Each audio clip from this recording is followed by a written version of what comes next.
On peut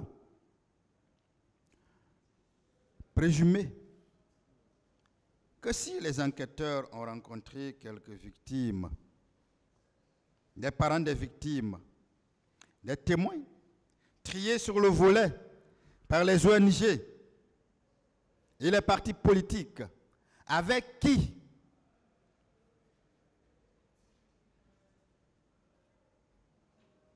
ils se sont convenus d'une méthode de travail.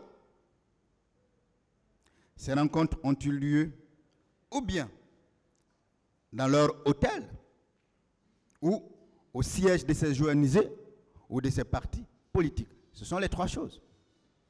Ou en Guinée, où ces enquêteurs ont été logés, et c'est bien dans des hôtels, ou c'est au siège des partis politiques, ou c'est au siège des ONG, puisque c'est avec eux qu'ils ont convenu d'une méthode de travail, pas avec le gouvernement.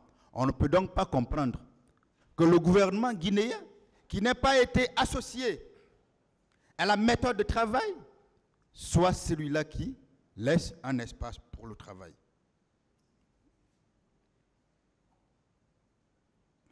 Pour préserver, Monsieur le Président, Messieurs les assesseurs, les preuves matérielles, disent les enquêteurs, ils ont préféré ne pas visiter les lieux identifiés par les témoins comme étant des fosses communes. Ils ont un mandat de l'ONU pour établir des faits. Mais ils écrivent dans leur rapport qu'ils n'ont pas visité les lieux identifiés par les témoins comme étant des fosses communes. En réalité, parce que ces lieux n'existent pas, ces lieux n'ont jamais existé. On a dû peut-être leur dire Faba. Mais ils ne les ont jamais eu, connus. On aurait vu, même aujourd'hui, même demain. Mais chacun sait qu'il n'y a jamais eu de force commune.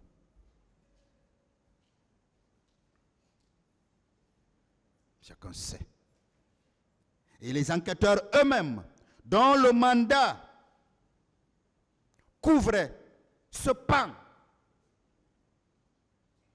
de la chose, confirment, vous disent qu'ils ne sont jamais allés là. En fait, Monsieur le Président, la Commission dit tout simplement qu'elle préfère la parole aux faits, qui sont pourtant de son mandat. On lui demande d'établir les faits. Au lieu de les établir, aller sur les lieux. La Commission dit, je crois tout simplement en ce qu'on m'a dit, en ce que des témoins inconnus, encore, parce qu'il n'y a aucune liste qui en parle, dit, comment pouvons-nous croire en de tels rapports? Comment pouvons-nous demander à un tribunal criminel d'exploiter un tel rapport? Comment un ministère public peut-il se permettre d'exploiter un tel rapport aussi décousu, aussi contradictoire, aussi sélectif?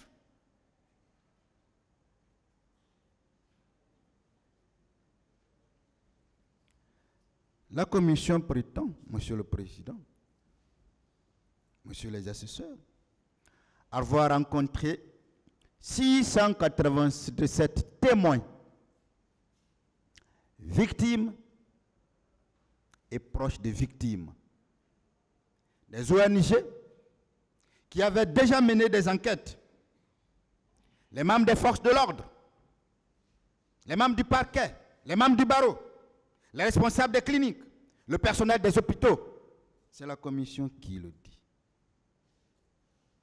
Mais la Commission oublie d'être précise sur le nombre d'ONG rencontrées.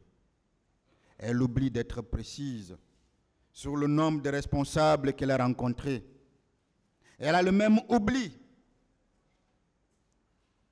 que le nombre des membres des forces de l'ordre, du parquet, du barreau, des responsables des cliniques et du personnel des hôpitaux. Est-ce que c'est cela un travail d'enquête sérieux? Est-ce que cette enquête-là, est-ce que ces investigations-là ont été sérieuses? Est-ce qu'un mandat provenant de l'ONU, du Haut Commissariat des Nations Unies, parce que tout simplement, la mission est téléguidée pour salir un gouvernement, pour salir son chef, est-ce qu'on peut prendre en compte le contenu d'un tel rapport qui devient la base d'une incrimination contre un ancien chef d'État pour des crimes contre l'humanité, pour la responsabilité de commandement? Mais le parquet avait pourtant vu juste depuis le début. Au début. C'est pour ça que lui-même, sachant que ce rapport ne pouvait tenir, avait demandé la requalification. Voilà pourquoi le président Dadis était poursuivi pour complicité. Voilà pourquoi personne ici n'a été poursuivi pour crime contre l'humanité. Mais nous allons parler de la requalification le moment venu.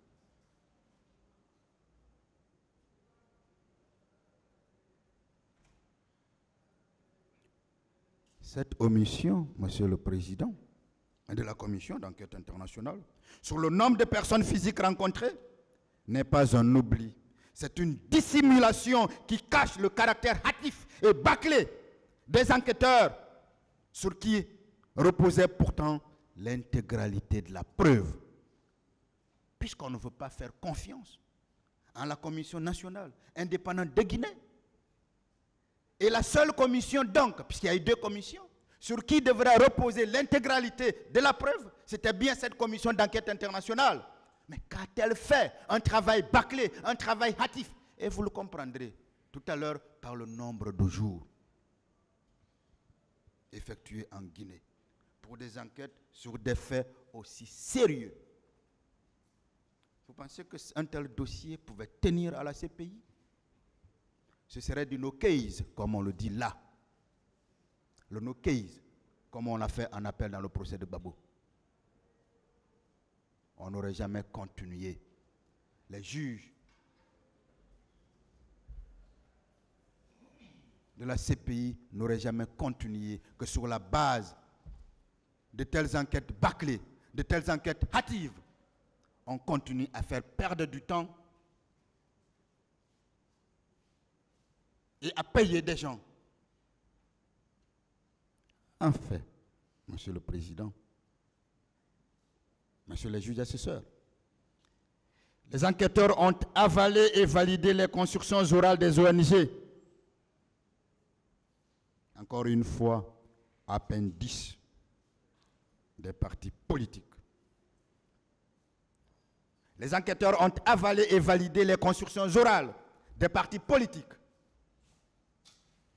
Partons, Monsieur le Président, Messieurs les assesseurs, de l'hypothèse qu'en plus des 687 témoins, victimes et proches, que les enquêteurs disent avoir entendus, que les enquêteurs aient rencontré au moins 10 membres des ONG, parce qu'elle ne dit pas le nombre de membres trouvés, elle le cache. 10 responsables de cliniques, 10 responsables des forces de l'ordre, 10 du parquet et 10 médecins et infirmiers des hôpitaux. Ils auront rencontré au total 737 personnes. Les enquêteurs sont arrivés à Conakry le 15 novembre, Monsieur le Président, 2009. Le 15 novembre 2009, les enquêteurs de la commission d'enquête internationale se sont posés. Leur avion s'est posé à l'aéroport international de Conakry. L'aéroport international Amen Sékou Touré de Conakry. Le 15 novembre. Au minimum, les enquêteurs ont utilisé 2 jours pour les rencontres officielles et les prises de contact. parce qu'elles ne pouvaient pas arriver, continuer dans leurs hôtels, sans avoir à rencontrer les officiels de l'autorité légale dans le pays duquel ces investigations devraient se faire.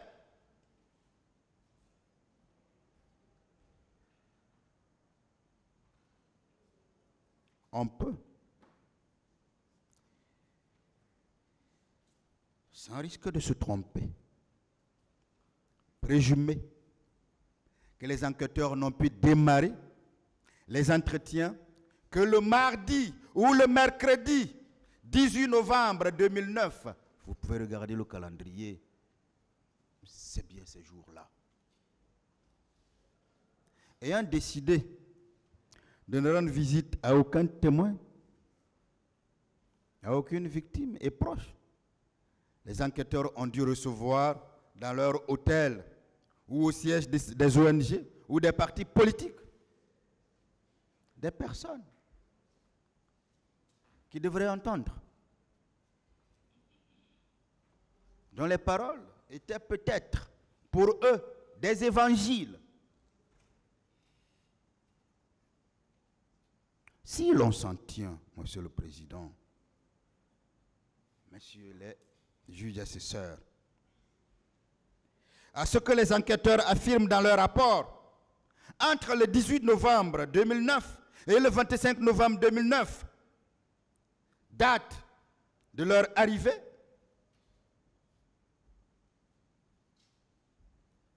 en 7 jours, en incluant bien entendu le samedi et le dimanche, ils ont interrogé 737 personnes au minimum pendant 7 jours. Je vais dire pendant 5 jours, parce que nous savons qu'ils ne travaillent pas les samedis et les dimanches.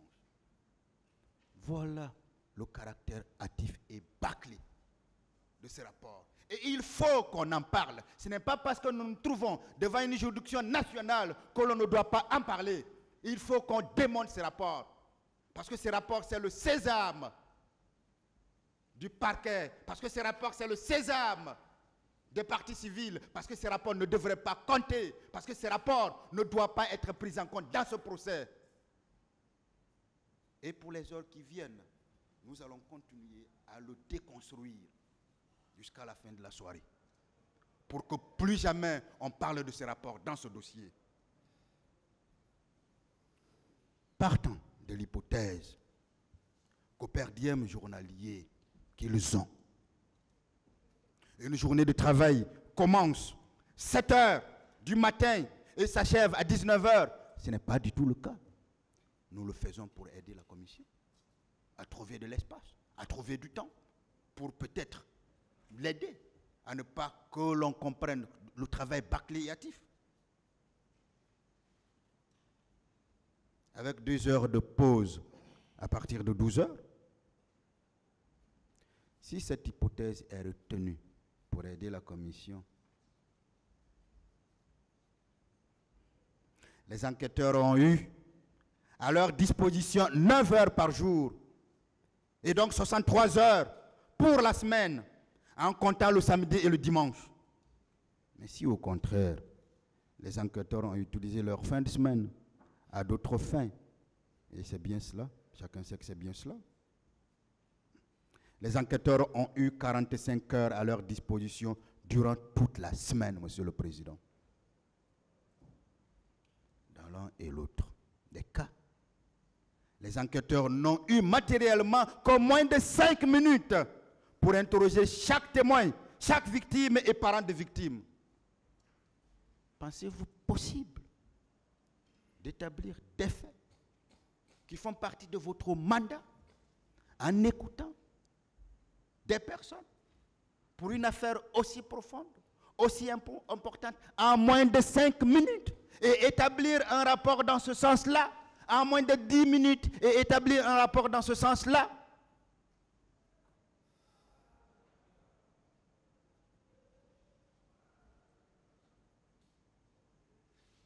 Si ce scénario est le bon, Monsieur le Président,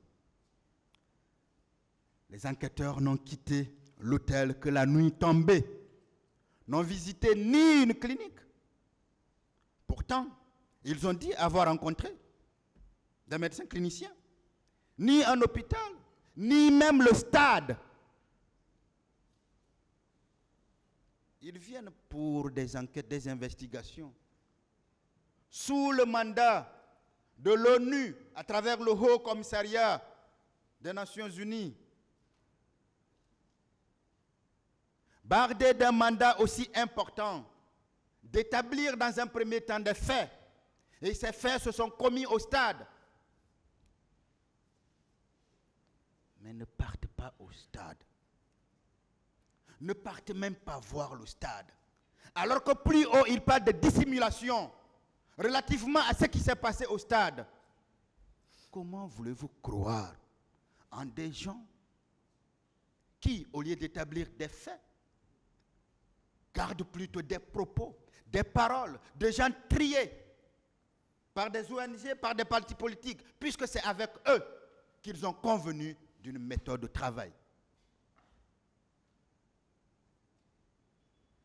Et ils ne partent pas devant une seule clinique, devant un seul hôpital. Comment voulez-vous, Monsieur le Président,